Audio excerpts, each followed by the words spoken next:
what this is all about? Yes. Yes, absolutely.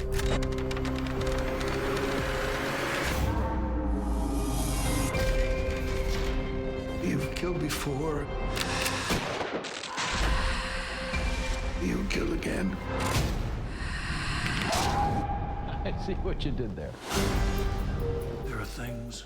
I do like horror anthologies. I have already reviewed parts of the VHS series and do like the second one quite a bit. There are other better anthologies though. Trick or Treat was a tradition for me for several years in a row on Halloween, and I will probably give it another watch this year in the spooky season.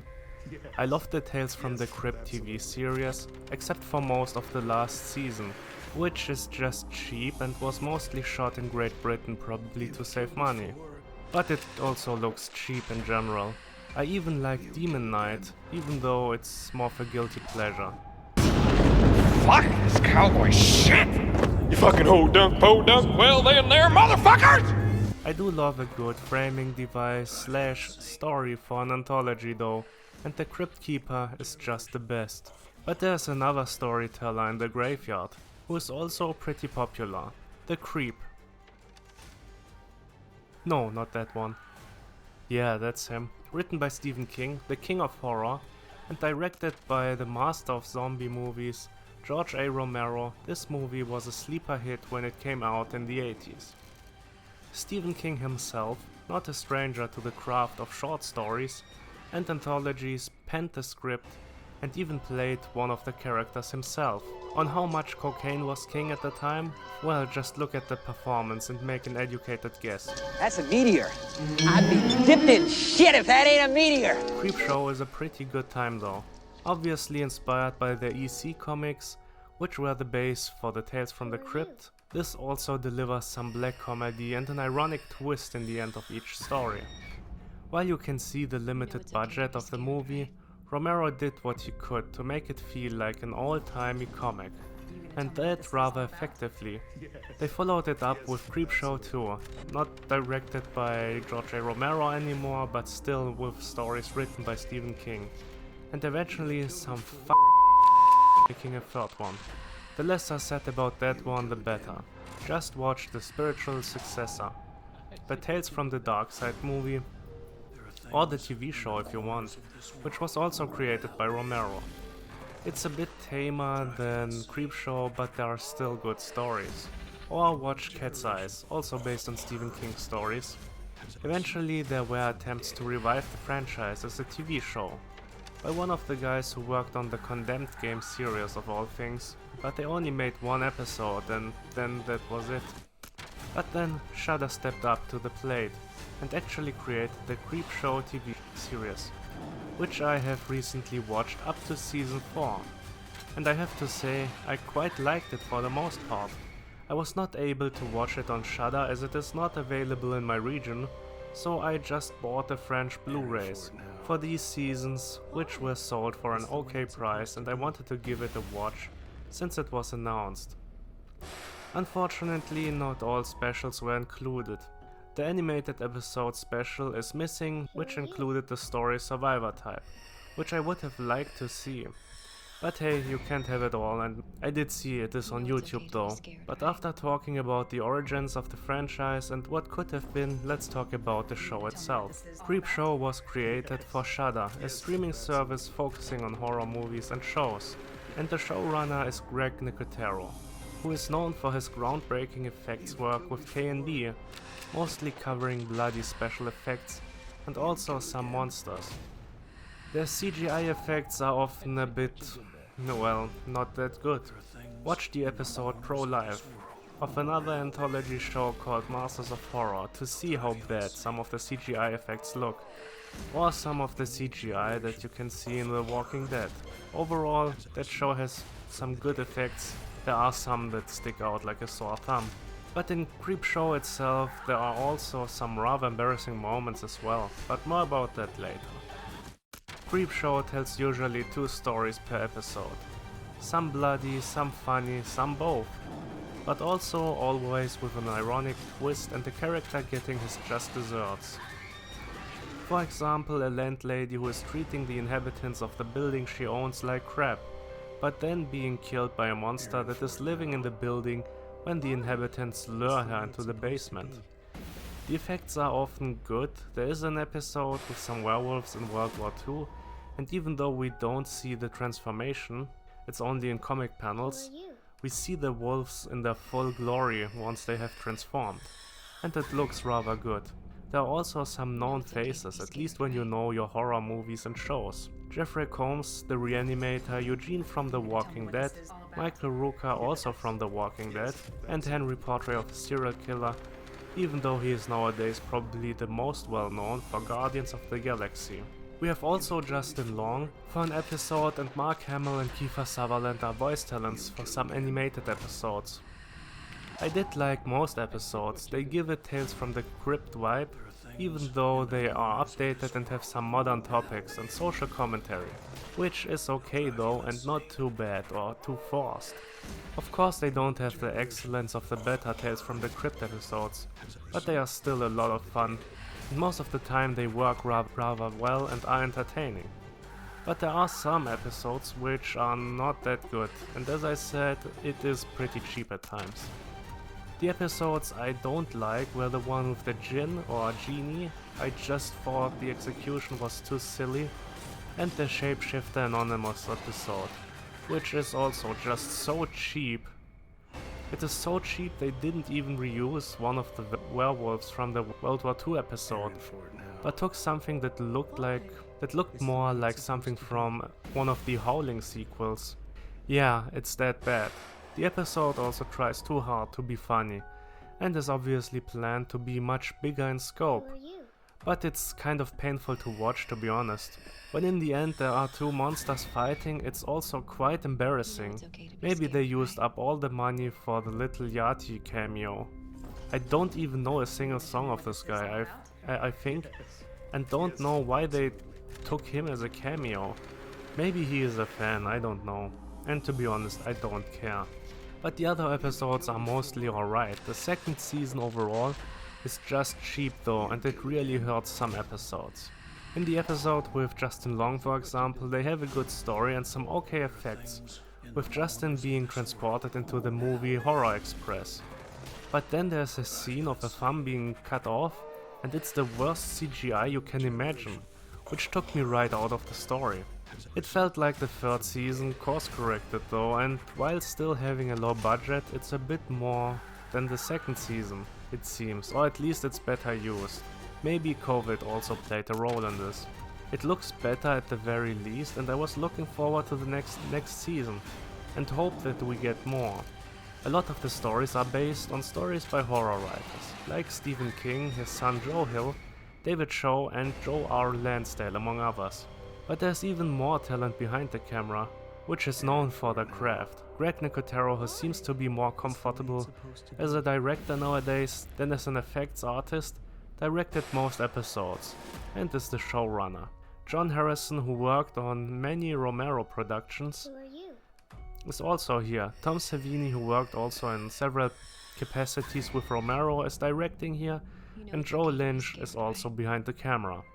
There are way more highlights than there are failures, fortunately.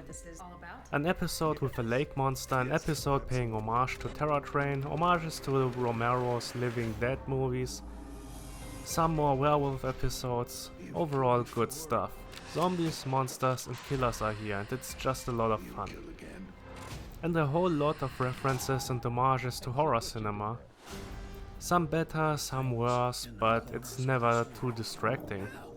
Like an episode involving a guy selling movie props. That has naturally a lot of references to movies and probably also a lot of props, which can be used. Other references include a late night show turning into an Evil Dead spin-off, when Ted Raimi himself is bringing the Book of the Dead and starts reading it. I was also able to watch the 4th season recently and have to say, I have enjoyed that one quite a bit as well. It has stories involving Red Monster, fantasy friends, a comic book about zombies by George Romero coming to life or undead. There's also a pretty shocking story with baby teeth, which I didn't expect. I just hope Shudder continues the show and puts some more money into it. I do like it quite a bit, and it fills the void that shows like Tales from the Dark Side, Tales from the Crypt, Masters of Horror and Fear itself have left. There are still anthologies like Channel Zero, which the first season I watched and liked quite a bit, but the other seasons so far have been unavailable to me. And the show is also over. And of course there is American Horror Story, or American Horror Stories, which I didn't like at all, at least from what I saw, and these also tell their story more in a miniseries format, with each season. And from what I heard, American Horror Stories is even worse than the main series. And if not even fans like it, I don't think I will. And in general I do like this 1 or 2 stories per episode format more. So let's hope for the best. I might do a deep dive of the show at some point, probably when it is complete and over, but for now I leave it at that and won't give it an actual rating. It would get a pretty good one this far though. But there's another short show I want to speak about. 37 minutes to go. I heard we might get bumped for the news. Not unless this really is the end of the world. This live broadcast Big Brother House, this is Davina. is about to go What's going on up? dead. Eyewitnesses describe dead or injured people apparently attacking one another. Something is wrong! What? The cameras ain't moving. Big Brother ain't watching us. Trust me, outside, it's a bad idea. How bad? We are trapped in here. Something's happening, some sort of outbreak. For all we know, we're all there is. They eat flesh. Don't talk to me about surviving until you have. In the head! Gotta get him in the head! Dead Set, an epic 5-part series that will blow your mind. As long as we're still breathing, we're smarter than them. Before repopularizing the anthology format in general with Black Mirror and delivering some of the best episodes in the history of TV, and then continuing with some far lesser episodes, Charlie Brooker buried his teeth into a genre that has been pretty oversaturated: zombies. But just like some of the best zombie stories and Black Mirror, Dead Set is satirizing society and pop culture. So what's the premise? Kelly has cheated on her boyfriend with a co-worker and is currently preparing an important part of her work. Where does she work, you might ask?